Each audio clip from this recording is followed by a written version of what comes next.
Goeiemôre gemeente. Hartlike welkom by hierdie mooi Sondagoggend. Ek hoop julle almal het 'n goeie week gehad. Maar kom ons loof en prys ons Vader in die hemel, dat ons net die geleentheid en sy genade kan ervaar. Kom ons sing lekker saam.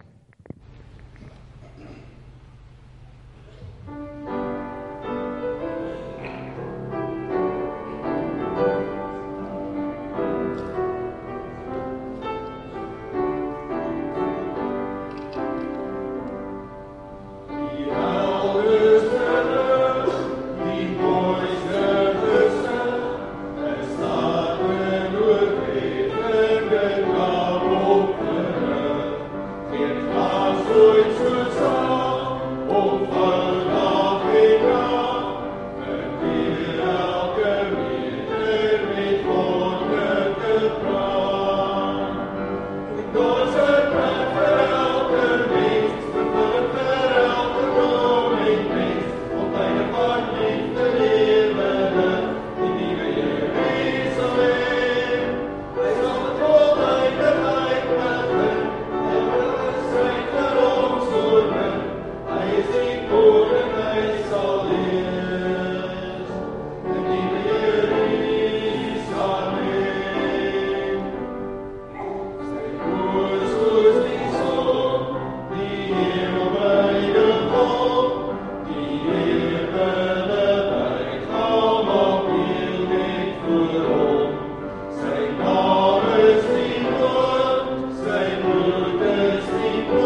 Goeiemôre.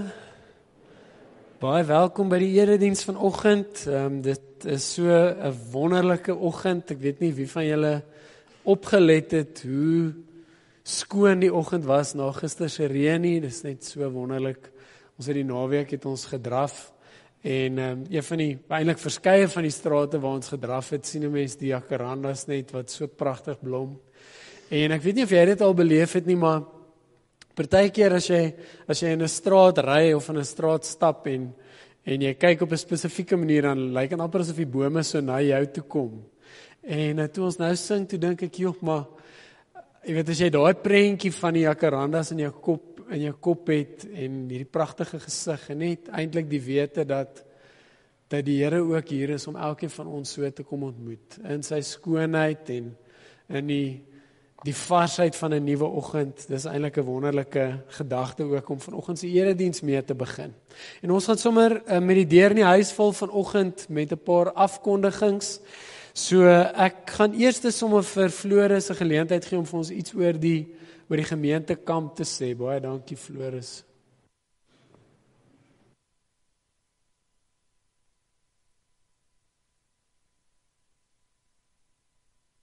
Andrew? Ja, ek weet gou vinnig vir julle almal sê, ek weet ons is nog in 2025, maar as ons weer sien, dan is ons in 2026, en die tyd gaan altyd vinnig, en so ek wil net sê, as julle kyk agter asseblief op die nuusbrief, ons gaan volgende jaar weer definitief 'n gemeentekap doen. Dit was 'n groot sukses met die vorige ene, en ja, vir een van die rede word ons getalle net al hoe meer, en dis hoekom ons besluit, ons gaan volgende jaar 'n bietjie na 'n groter kampplek toe gaan. Julle sal sien die naam van die plek is Bush Buck Private Game Farm. Wat baie lekker is omtrent dieselfde afstand wat ons altyd gaan, Bosveld toe Oase toe, selfde rigting. Maar wat dit lekkerder maak of nog meer voordelig maak is van hierdie plek is, hy het baie meer chalets. Wat sê al ons karavaanmense en ons tentmense, ons het nog steeds 'n plekkie, maar al ons mense wat nog steeds wil saamkom kamp, maar julle wil graag in 'n chalet bly, want julle is nie die tipe wat in 'n kamp wil bly nie. Julle is meer as welkom, want julle gaan self sien op die nuusbrief, daar is van klein chalets tot en met groot chalets. Hulle noem hom tot 'n hyper chalet. So ja, kyk asseblief op die nuusbrief. As julle wil belangstel om te gaan kamp, asseblief, kom ons gaan volgende jaar, ons kerkkamp is altyd 'n groot sukses. Gaan gee jou naam op by Kaimi, na die diens, julle weet waar sy staan, hier onder by die tafel, sy gee jou naam en van op en sê, julle wil definitief kamp, en dan vat ons dit van daar af, al die pryse, alles is daar op, gaan gerus daar deur, en as daar vraas, julle kan vir definitief vir Kaimi kontak. Baie dankie. Dankie Floris, ek kan nie wag om die Chalet self te sien. Dan in die gids sal julle sien, daar's 'n paar belangrike datums. Ons is in die begin wat ek altyd noem van die non-kwartaal, die 4de kwartaal. So daar's 'n paar belangrike datums waarna ons kan uitsien. Die eerste ene is komende Sondag is die senior lidmate diens en ons gaan vir Prof Piet Meyering hê wat 'n bietjie met ons en spesifiek met die senior lidmate gaan kom gesels en daar is ook 'n lekker geselligheid na die tyd. So ons sal asseblief al die senior lidmate nooi maak asseblief seker julle is gesond, sodat julle hier kan wees, en dit gaan sommer net 'n baie spesiale geleentheid wees, saam met Prof Piet Meyring dan komende Sondag, en dan natuurlik is dit ook die kinderkerk uitstappie, volgende Sondag, waarna die kinders ook baie uitsien. Dan sal julle sien, die 2 November is die Jubelfees.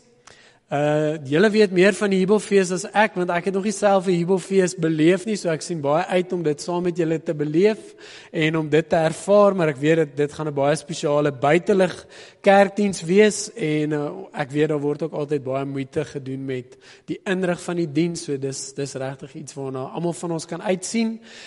Baie belangrik, julle sal sien dat daar vanoggend ook by die deure koevertjies beskikbaar is vir die Jubelfees. So as ons uitstap, onthou asseblief om 'n koevertjie te vat. Die koevertjie is vir 'n spesiale dankoffer, en die spesiale dankoffer help ons eintlik net om fondse te kan insamel om die baie belangrike werk te kan doen wat ons as gemeente doen. So ons het as gemeente nie een groot fondsinsamelingsprojek waar ons 'n klomp geld insamel nie. Ons Jubelfees is 'n belangrike deel daarvan, en hierdie dankoffer is ook soos 'n spesiale buitengewone dankoffer waar ons eintlik net vir die Here dankie sê dat hy vir ons eintlik so goed is. Dat hy ons seën en dat ons die vermoë het om ook sy koninkryk te kan uitbou. So jy is welkom om 'n koevertjie te vat wanneer ons uitstap. Volgende Sondag sal ons dit sommer in die gids ook sit, vir die wat dan nou nie hierdie Sondag een vat nie, en dan is ons gereed vir die Jubelfees die 2 November. Dan wil ek graag ook net iets oor die Kershangdiens sê, wat die 30ste November is. Ons sien baie uit na die Kershangdiens. Dit gaan 'n spesiale diens wees waar ons 'n klomp mense gaan betrek, en van die heel kleintjies tot die oudste van die oues is welkom om deel te neem aan ons Kershangdiens, en ons het verskeie rolle wat gevul moet word, of dit nou 'n skaapwagter of 'n herder of 'n keiser of wat ook al is, en persone wat deel kan wees van die sanggroep. So as jy graag wil sing, of jy kan 'n instrument speel, of jy wil een of ander rol saam speel met hierdie jaar se Kershangdiens, laat weet ons asseblief. Julle is welkom om vir Jacqueline te laat weet, of dan dalk sommer vir my ook is reg, maar ons sien solank baie uit na die Kershangdiens wat vir ons voorlê. En dan 'n laaste afkondiging vir nou is dat julle ook in die gids sal sien dat ons komende Woensdag gaan begin met 'n 4-week kursus oor pa wees.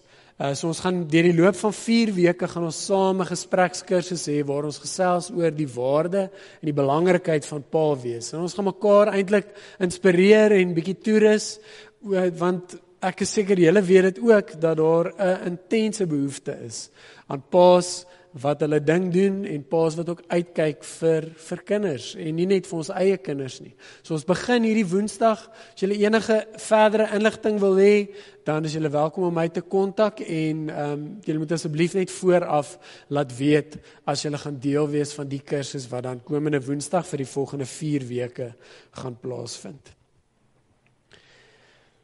Ek gaan vir ons begin met een vers uit Psalm 51. So ek wil vra, kom ons, terwyl ons so sit, kom ons sluit ons oë, en dan lees ek hierdie vers vir ons, en dan bid ons saam.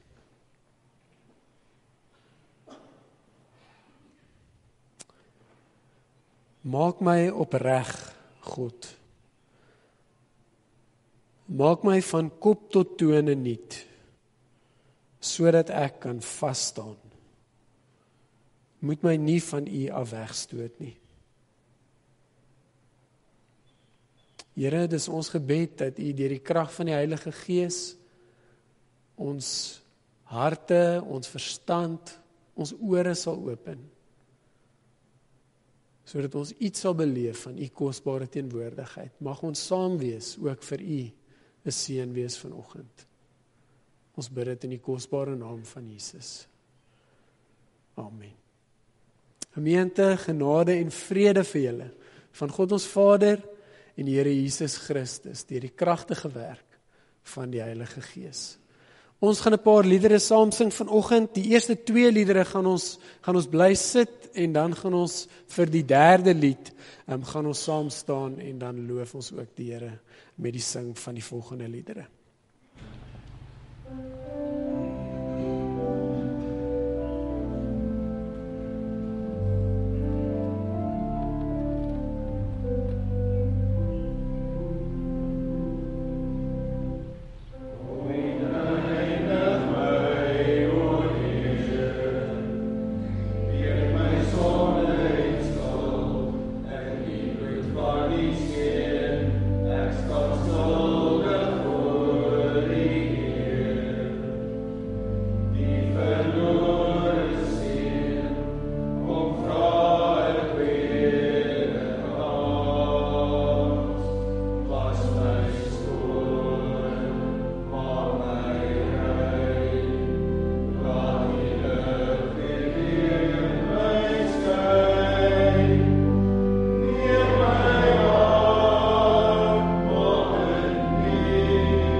Julle is welkom om so lank saam met my te blaai na Genesis 32 toe. Ons gaan nou saam lees uit Genesis 32.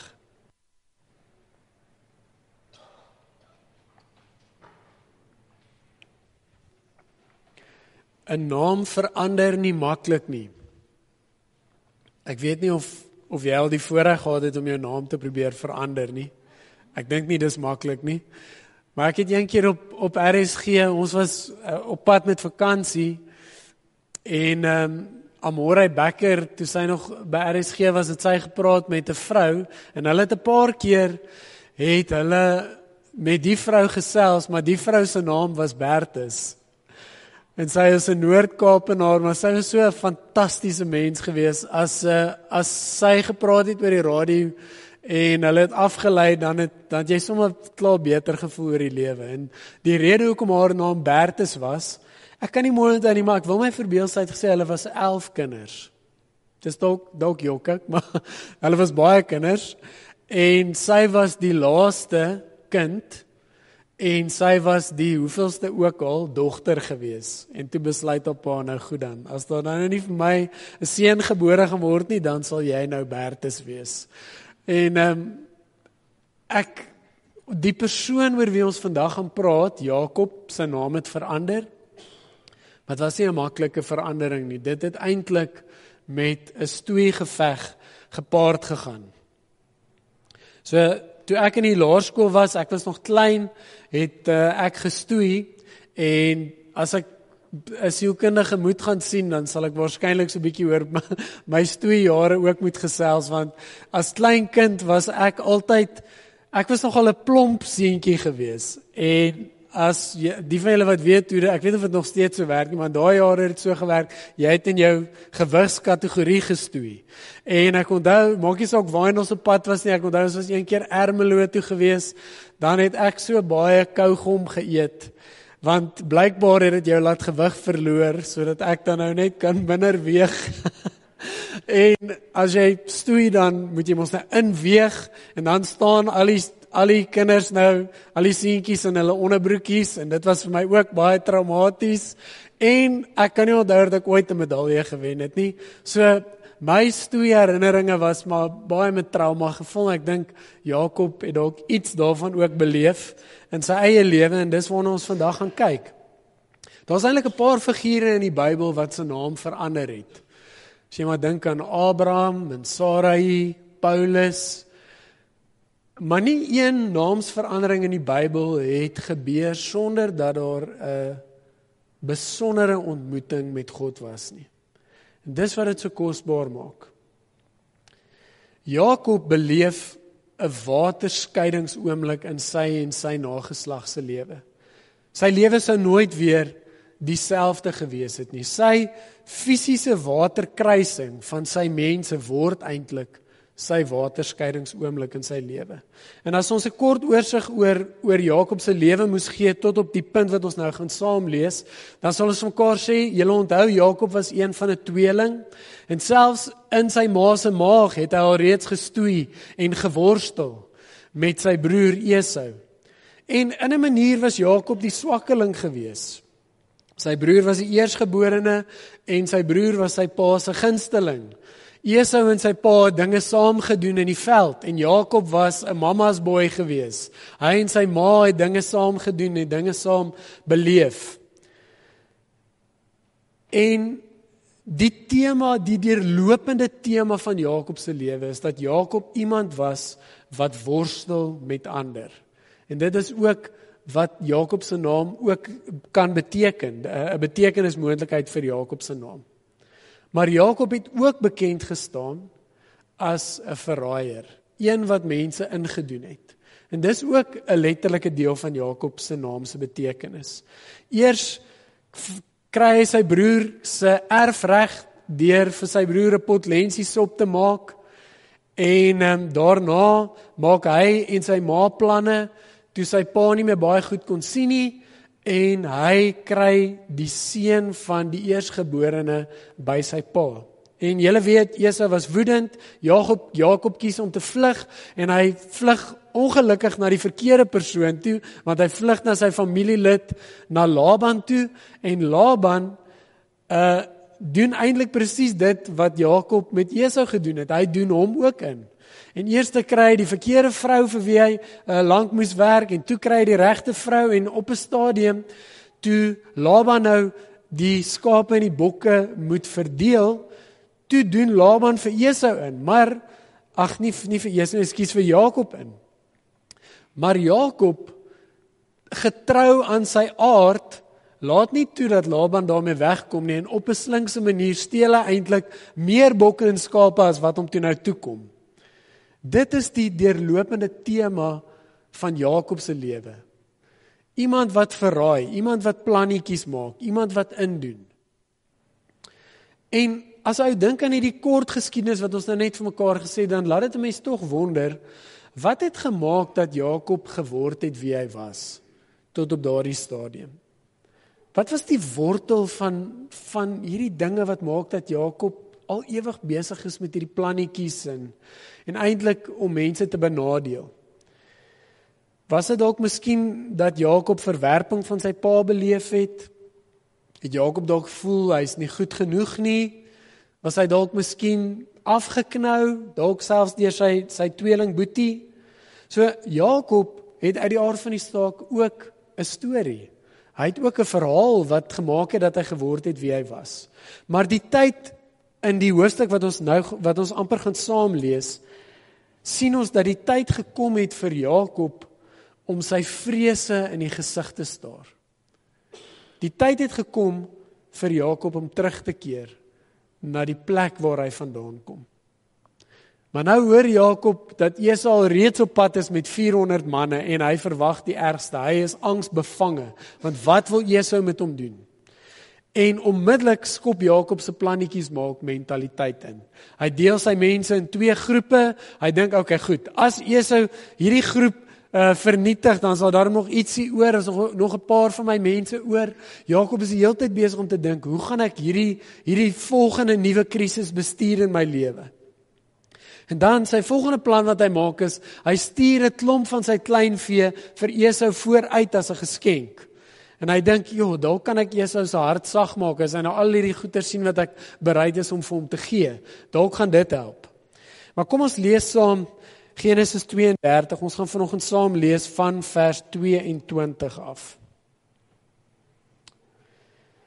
So Jakob, net laaste bietjie konteks, hy's op die grens van die Jabokrivier, hy's op die punt om oor te steek na sy land van herkoms toe. Vers 22.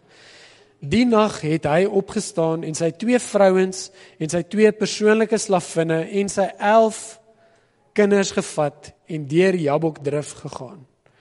Nadat hy hulle deur die rivier gevat het, het hy ook alles wat hy besit laat deurgaan. Jakob het alleen daar agtergebly. En 'n man het tot dagbreek met hom gestoei. Toe die man agterkom dat hy nie vir Jakob kan wen nie, het die man terwyl hy met hom stoei vir Jakob teen die heup geslaan, sodat dit uit die potjie gespring het. Die man het vir Jakob gesê, "Los my, want die dag breek." Jakob het geantwoord, "Ek sal jou net los as jy my seën." Toe vra die man, "Wat is jou naam?" En hy antwoord, "Jakob." Die man het gesê, "Jy sal nie meer Jakob genoem word nie, maar Israel, want jy het teen God en teen mense 'n stryd gevoer en jy het dit end uit volgehou." Toe sê Jakob, "Sê my tog jou naam." En die man vra, "Waarom vra jy my naam?" Hy het vir Jakob net daar geseën. En Jakob het die plek Pniel genoem, want het hy gesê, "Ek het God van aangesig tot aangesig gesien, en tog het ek nie omgekom nie." Net toe Jakob by Pniel verbygaan, het die son opgekom. Jakob het mank gebly aan sy heup, en daarom eet die Israeliete tot nou toe nie die senuweebondel wat aan die heup vaskom nie, want die man het vir Jakob teen sy heup geslaan, op die heup senuwee. Ons lees tot so vers saam vanoggend.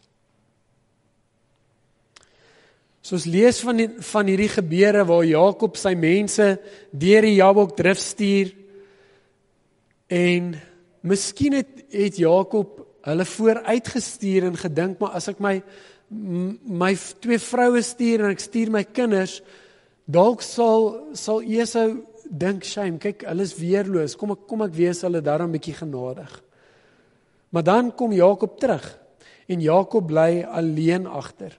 En hierdie is die eerste keer wat ons lees dat Jakob alleen ergens agterbly, vandat Jakob gevlug het, toe hy Esau se seun gesteel het. So hierdie is definitief 'n baie besondere tyd, 'n geleentheid in Jakob se lewe. Iets is op die punt om radikaal te verander in sy karakter en in Jakob se hele mondering. Iets gaan verander. Dis 'n waterskeidingsoomblik in Jakob se lewe. So, aanvanklik lees ons net van 'n man wat met Jakob begin stoei. En 'n mens besef ook, aan die begin weet Jakob nie lekker wie is hierdie nie. Is dit 'n demoon, is dit 'n gewone mens, is dit 'n engel? Wie is dit wat besig is om met my te stoei? Maar Jakob is in 'n ewige stoeigeveg betrokke. En dit laat my eintlik dink, 'n mens kan maklik hierdie verhaal lees en nie dink aan die fisiese, maar per se gebeure wat hier afspeel nie. Hoe moet dit voel om in 'n stoeigeveg met iemand te gaan? Wanneer laas het julle met iemand gestoei? Hande op, laat ek gou sien. Dit moes 'n intense worsteling gewees het. Dis 'n geveg en ek dink dalk het dit vir Jakob gevoel soos 'n geveg tussen lewe en dood. Wat dit vir Jakob gevoel het, ek veg vir my lewe. Hy gedink het, ek gaan dalk nie lewendig hier uitkom nie. Hierdie man gaan my dalk doodmaak. Dis miskien wat Jakob gedink het. Maar Jakob moes geweet het, dis nie 'n normale man teen wie ek hier stoei nie, want Jakob vra vir 'n seun. Hy gaan tog nie vir 'n gewone man of vir 'n demoon vra, sal jy my asseblief seën nie. Hy besef, ek het hier met iets of iemand te doen wat groter is as wat ek is. En dan lees ons in die gedeelte dat Jakob later hierdie plek Pniel noem, om te sê, ek besef nou, ek het God van aangesig tot aangesig gesien. En ek het bly leef. En hierdie man wat ons uit Jakob se mond uit hoor, dan nou God moes gewees het, vra 'n baie belangrike vraag. Hy vra vir Jakob, kom as dit God was, dan sou hy mos geweet het Jakob se naam is Jakob. Ek meen, hoe sal dit vir jou voel as jy eendag in die hemel kom en die Here vra, ekskuus tog, wat is jou naam? Hy moes geweet het. En hy vra vir Jakob, wat is jou naam? En hierin lê 'n skatkis van betekenis. Dis nie 'n dood eenvoudige vraag wat aan Jakob gestel word nie. Want name, veral in die Bybelse tyd, het 'n definitiewe funksie en 'n definitiewe betekenis gehad. 'n Naam sê iets van iemand se karakter en dit sê iets van iemand se eindbestemming. Dit vra eintlik vra die Here vir Jakob, Jakob, sê jy nou vir my, wie is jy?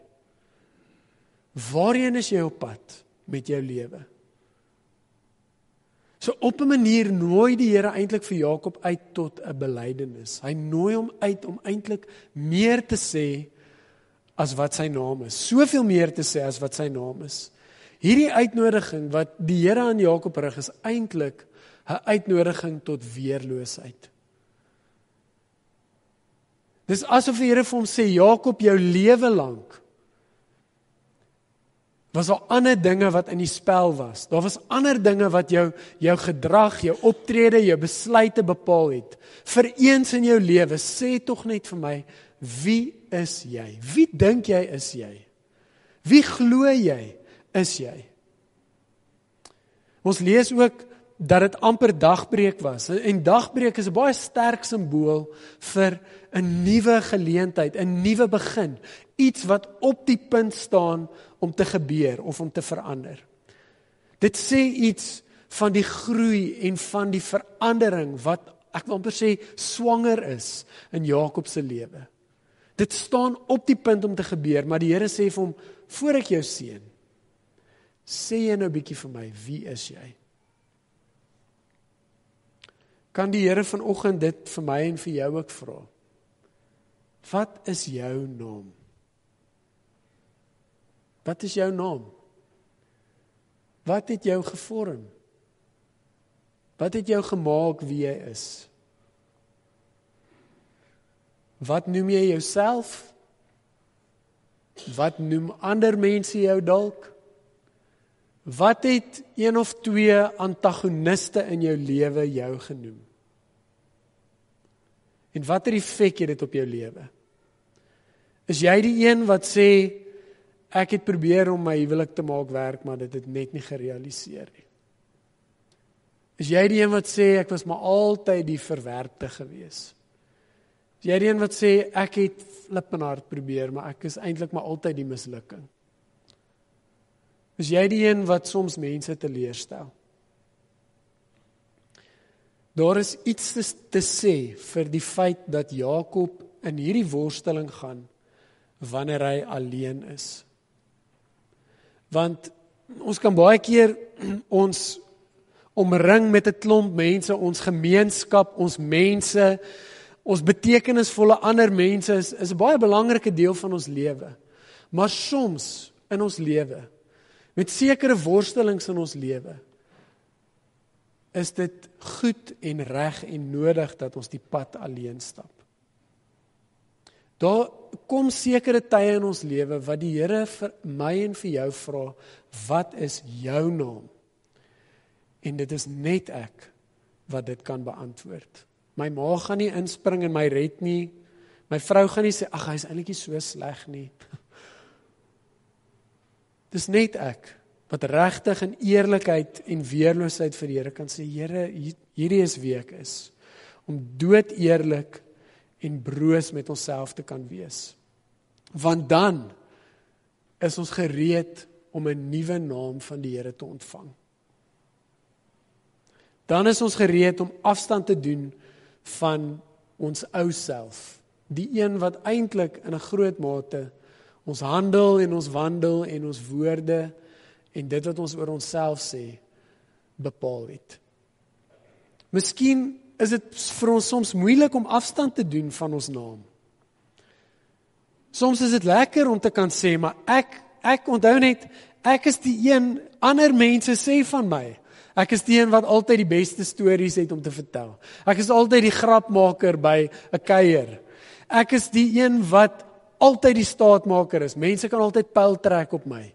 Ek is die invloedryke een. As ek in die vertrek instap, dan wag almal om te hoor, wat gaan volgende gebeur? Wat gaan ek volgende sê? Ek is die een wat altyd sukses bereik. Ek pak 'n ding aan en ek sal nie ophou totdat ek suksesvol was nie. Ek is die een wat weet om met min baie geld te maak. Dit is nie maklik om partykeer afstand te doen van dit wat ons al so lank vir onsself gesê het, ons is nie. Is ek en jy bereid om dit voor die Here neer te lê? As die Here daai ding van my af wegvat, daai ding wat nog altyd vir my belangrik was, wat ek nog altyd gevoel het, maar hierdie is die rede hoekom ek hier is, hoekom ek 'n verskil kan maak, hoekom ek goed genoeg is ek bereid om dit voor die Here neer te lê? Want as die Here vir my en vir jou vra, wat is jou naam? En daai ding is natuurlik nie sleg nie, maar is ook goed om vir die Here te kan sê, Here, ek besef, dit is nie in die kern van wie ek is, die belangrikste nie. Jakob kry 'n nuwe naam en sy naam word Israel. En natuurlik as Jakob 'n nuwe naam ontvang wat Israel is, dan het dit baie groter implikasies en konsekwensies as net vir homself. Hier het ons te doen met 'n baie groter verhaal wat besig is om homself af te speel. Want die Here sê, Jakob, jy het met God en met mense geworstel en jy het gewen.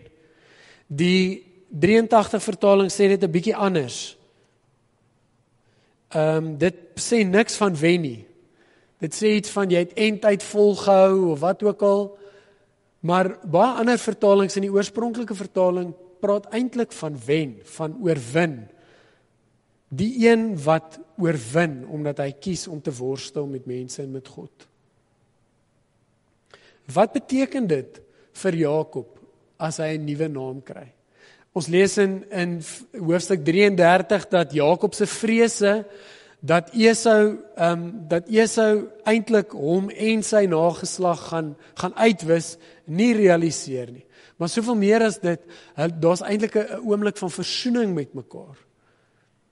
En baie keer as ons vanuit die Here se oorwinning begin leef, as ons die Here se nuwe naam ontvang, as ons die Here se seën deel van my lewe maak, dan het dit 'n effek op die betekenisvolle verhoudings in ons lewens. Ek kan tog nie dieselfde mens wees as ek hierdie ongelooflike aanraking gehad het. En sê, okay, dankie Here, dit was nou wonderlik geweest, maar ek gaan nou maar net aan met my lewe soos wat dit nog altyd was. Daar moet tog iets verander. Ons moet tog die effek daarvan kan sien. Ons moet tog kan sien, maar dit wat die Here gedoen het, dit wat die Here mee besig is in my lewe, het 'n konkrete verandering in my lewe veroorsaak. Jakob het nie meer nodig om te verkleineer of te verneek om belangrik te voel nie. Want sy oorwinning lê ook in die feit dat hy weet dat hy aan God behoort. Dat die Here sy waarde en sy identiteit bepaal. Dat die Here vir hom sê, jy is kosbaar in my oë.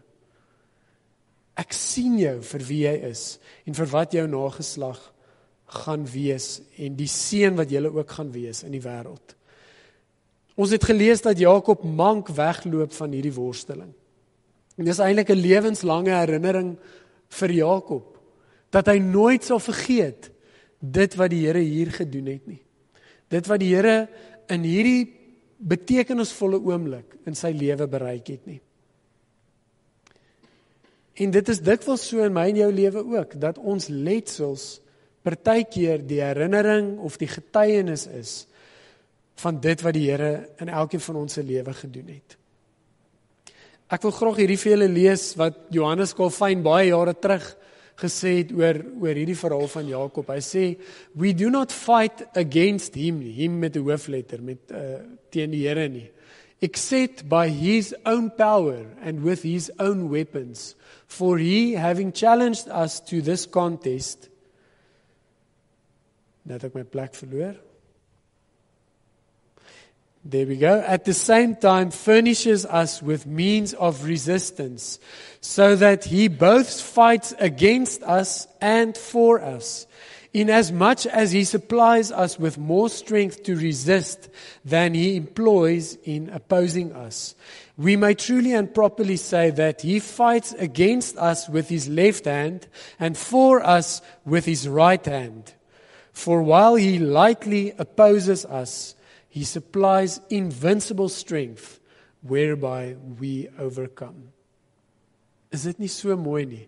Dat die Here, is dit nie so nie? Die Here kan tog nie met ons as gewone mense in 'n worsteling gaan en ons kan wen nie. As die Here vir Jakob sê, Jakob, hier is jou nuwe naam, want jy het met God en met mense geworstel en jy het gewen, dan wil ek sê, maar dis dood eenvoudig nie die waarheid nie. Hoe kan ek in 'n stoeigeveg met God gaan en oorwin as God dit nie toelaat nie?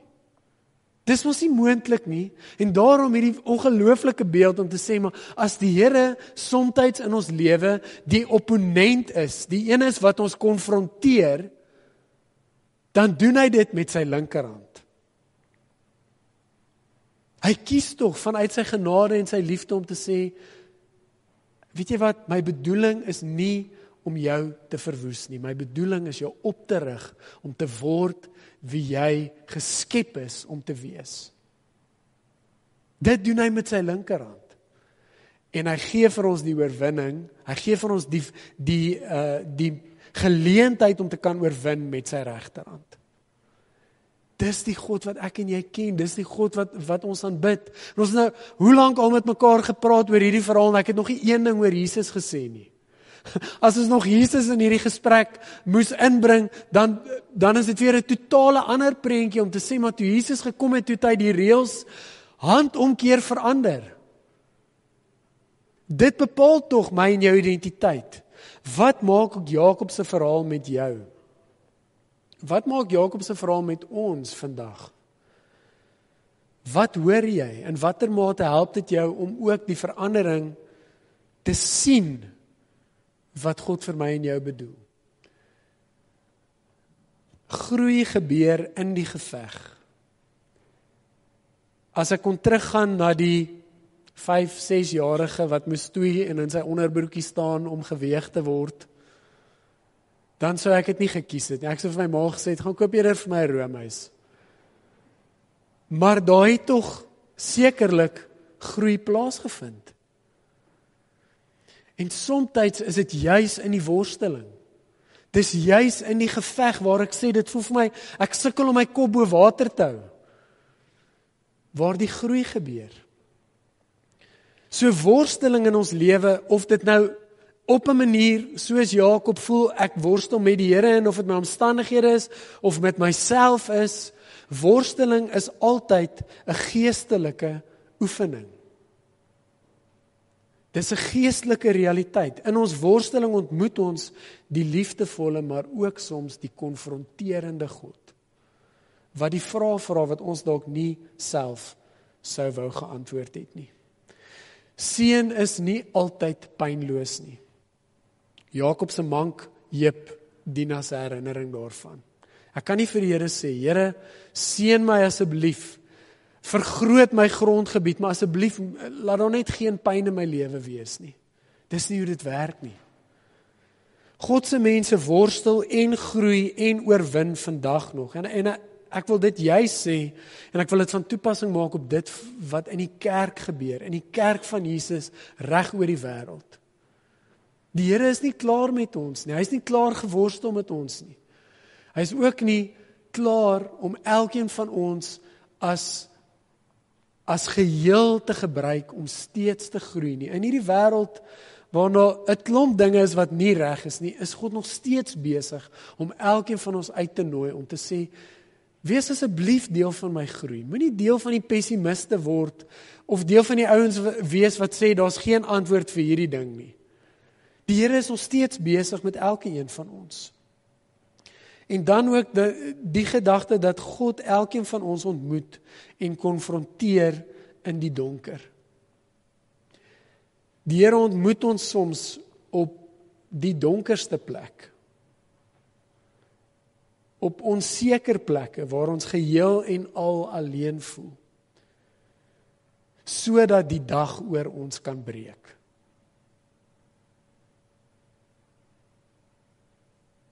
Hierdie is eintlik, dit voel vir my, ek is seker mense het al 'n boek geskryf oor Jakob se worsteling met God, maar daar is so baie om te sê. En veral oor die dag wat breek. Dis waar die Here ons ontmoet. In ons worsteling is hy saam met ons totdat die dag breek, sodat ons die waterskeidingsoomlik tegemoet kan stap. Ek het hierdie gesien op die internet, ek kan geen krediet daarvoor vat nie, ek het dit by die Moederkerk se webtuiste raak geloop, ek weet nie eers wie dit gesê het nie, maar dis 'n storie wat 'n skrywer Nikos Xanatsakis geskryf het, hy klink nie vir my soos 'n Suid-Afrikaner nie, maar dit gaan oor 'n ou gesprek met 'n ou monnik, wat hierdie skrywer het, en hy vra vir die monnik of hy nog met die duiwel worstel. En dan antwoord hierdie monnik en hy sê, nee, ek en die duiwel is albei al oud en moeg, so ons los mekaar uit. Toe sê hy, so dan is jou lewe seker nou makliker. Sê hy, nee, dis nou eers moeilik. En die skrywer vra dit vir my, hoekom sê jy so? Sê hy, nee, want nou worstel ek nie meer met die duiwel nie, ek worstel nou met God. En hy vra toe vir die monnik, maar hoop jy dat jy sal wen? Toe sê hy, nee, ek worstel met God en ek hoop ek verloor. Dit is die Here wat ons dien. Die genadige God wat met sy linkerhand ons opponeer, maar met sy regterhand vir ons die krag gee om die nuwe dag tegemoet te stap. Gaan leef nou hierdie oorwinning wat die Here ten spyte van jouself en deur sy genade aan jou geskenk het. Wat 'n ongelooflike gedagte om te dink, dat die Here vir Jakob, die triekster, kan gebruik om die vader van Israel te word. Wat is jou naam? gaan dink hierdie week daaroor. Here, baie dankie dat U so lief is vir elkeen van ons. Here, dankie dat ons nooit hoef bang te wees wanneer daar tye is wat U deur U Gees ons konfronteer nie. Here, ons is mense, as ons self kon kies, dan sou ons nie ongemak gekies het nie, ons sou nie worsteling gekies het nie, ons sou nie die donkerste nag gekies het nie, maar Here, dit is tog ook in hierdie tye wat U van U beste werk doen. Ek wil vir U dankie sê, Here, dat ons ook in hierdie tyd van hierdie jaar kan leef en kan weet, Here, dat U nie klaar is met ons nie. Here, help ons met ons eie perspektief en ons eie manier van dink.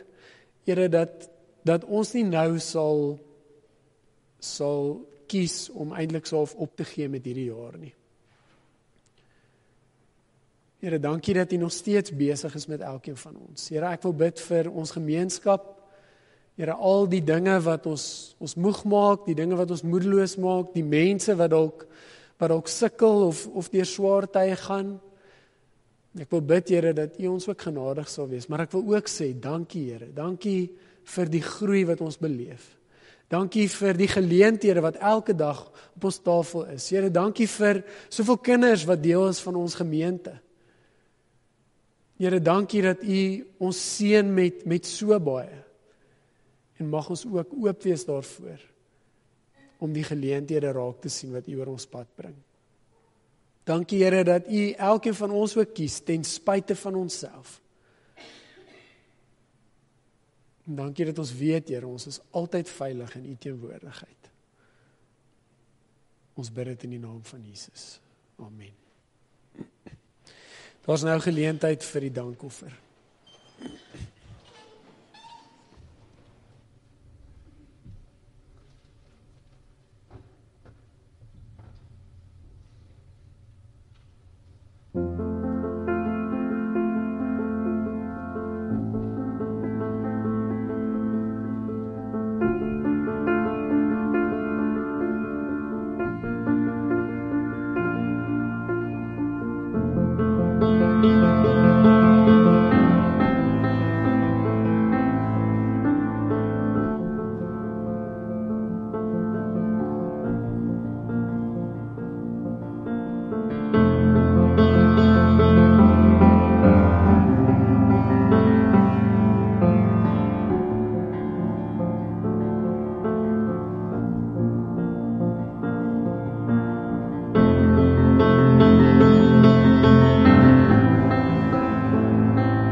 Dankie Jacqueline, jy moet nou hardloop hoor. Ek gaan vir jou genoeg tyd gee, want ek gaan gou vir ons die woorde lees van die lied wat sy nou net gespeel het. Pragtige lied, You Say van Lauren Daigle, en het sluit eintlik so mooi aan by vandag se boodskap. So ek wil net 'n paar van die woorde vir julle lees. Dit sê, I keep fighting voices in my mind that say I'm not enough. Every single lie that tells me I will never measure up. Am I more than just the sum of every high and every low? Remind me once again just who I am, because I need to know. You say I'm loved when I can't feel a thing. You say I'm strong when I think I am weak. And you say I'm held when I am falling short. And when I don't belong, you say I am yours. And I believe what you say of me.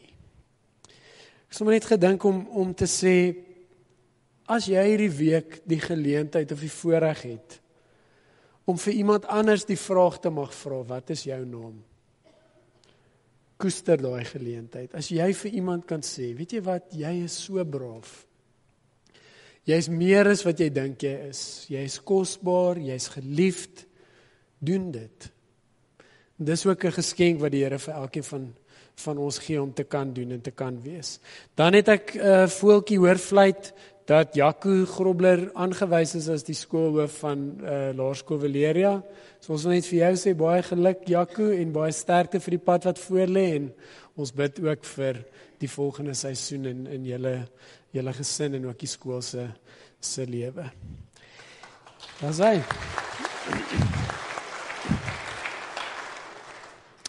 En dan, dit gaan onder omstandighede goed met Derrick. Derrick is terug in die hospitaal, maar sy niere lyk beter, sy bloedvlakke is nog nie lekker nie, maar hy het gesê, die dag het ook gebreek in Johannesburg, en hy het ook die Jacarandas vanoggend gesien, so hy sê dankie dat julle aan hom dink, en dat julle ook vir hom bid. En met Jaco Strydom gaan dit ook goed, hy is in die Kaap, en met Masoriek gaan dit ook goed, sy is hier langs aan, so dankie dat julle ook vir hulle bid. Kom ons sluit af met hierdie laaste slotlied saam.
Ontvang die seën van die Here en gaan wees ook 'n seën vir ander hierdie week. Die Here is voor jou om die pad gelyk te maak. Die Here is langs jou om jou in sy arms toe te vou. Die Here is agter jou om die aanvalle van die bose af te slaan. Die Here is onder jou om jou te dra as jy sou val. Die Here is rondom jou om jou te beskerm. Die Here is bokant jou om jou te seën. Die Here is in jou om jou te lei met sy Heilige Gees. Die drie enige God is by jou, van nou af tot in ewigheid. En ons almal sê, Amen.